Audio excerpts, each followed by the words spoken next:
If you're thinking about moving to southern Maine in 2024, here are the top 5 communities in my opinion. Let's get into it. By the way, my name's Margaret. I'm a local realtor, and if you have any questions about the video or about living in Maine, feel free to reach out. All of our contact information is down below, as well as our free relocation guide that's linked below as well. So let's jump right into the video. Coming in at number 5, we have Kennebunkport. Now, Kennebunkport is a town of roughly 3,600 people, and Kennebunkport is kind of what everyone thinks of when they think of Maine. They think of those small coastal towns, lots of boats, lots of lobsters, lots of cute little downtown areas with small shops. That's really what people think about, and Kennebunkport is kind of infamous for that, so it's definitely worth mentioning. Kennebunkport also was considered the safest town in the entire state in 2022, and it was ranked in the top few towns in 2023.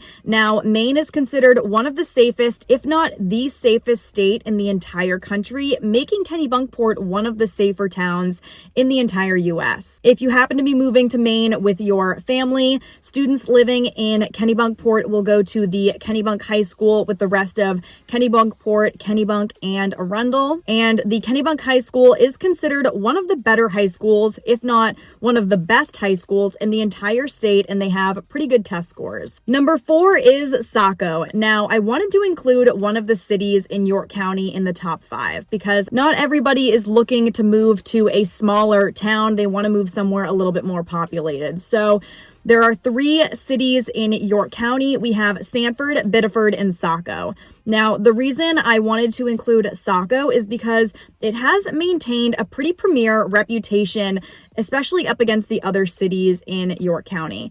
Now, Sanford and Biddeford, while they're not bad places to live by any means, and their crime rates are considered lower than the national average, they do seem to have higher crime rates. They're not really considered the nicest places to live, though, again, they're really not bad places. Saco has just maintained a really good reputation. It's right on the coast. It's a beautiful city to live in, and it's pretty close to Portland, which is obviously really convenient as well. Saco is a city of a little over 20,600 people, which is slightly smaller than the other 2 cities, and it is a little bit more expensive than the other 2 cities. That's important to mention.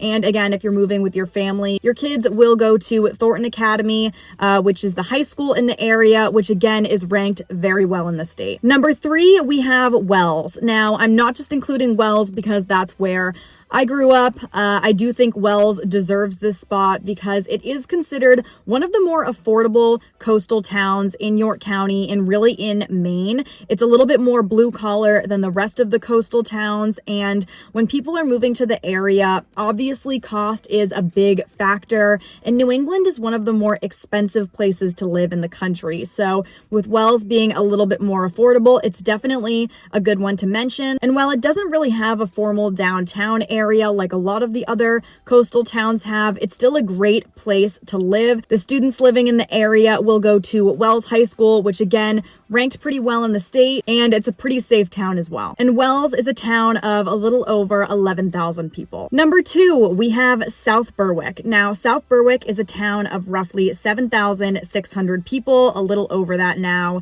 And the reason I wanted to mention this town, it's a little bit more inland. Not everybody wants to live directly along the coast as there is a lot more traffic. There's more tourism there. South Berwick is closer to the border of New Hampshire. So if you're looking to move to Maine, but you're working in New Hampshire, this would be a great option for you.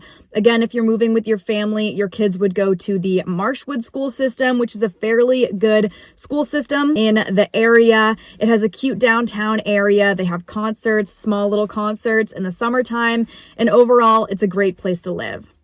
Coming in at the number 1 spot is Cornish. Now, this might come as a bit of a surprise to some people. This is the northernmost town in York County, and it only has roughly 1,400 people. Now, I wanted to mention Cornish because I genuinely believe it is one of the more up-and-coming areas of southern Maine. I think it's a bit of a hidden gem. It has an adorable downtown area with lots of cute shops and restaurants, and not a lot of people know about it. So if you're moving with your family, your kids will go to the Saco Valley school system, which is a fairly good school system. Cornish is, again, pretty close to the border border of New Hampshire. So if you want to be more inland, you want to be a little bit closer to the mountains, you want to be close to New Hampshire, you don't want to deal with so much tourism, Cornish would be a great place to live. It's a bit of a hidden gem, and it definitely deserves to be in the top 5. So these towns were not really in any particular order. I think they're all great places to live. The towns on the coast are going to give off kind of a similar vibe, and the towns inland are going to give off kind of a similar vibe. But these towns, for one reason or another, stand out and definitely deserve to be mentioned in places that you should contemplate moving. So again, my name's Margaret. I'm a local realtor. If you have any questions, feel free to reach out. All of our information is down below, as well as that free relocation guide, which can be super helpful if you're moving or relocating to the area. And we'll see you next time.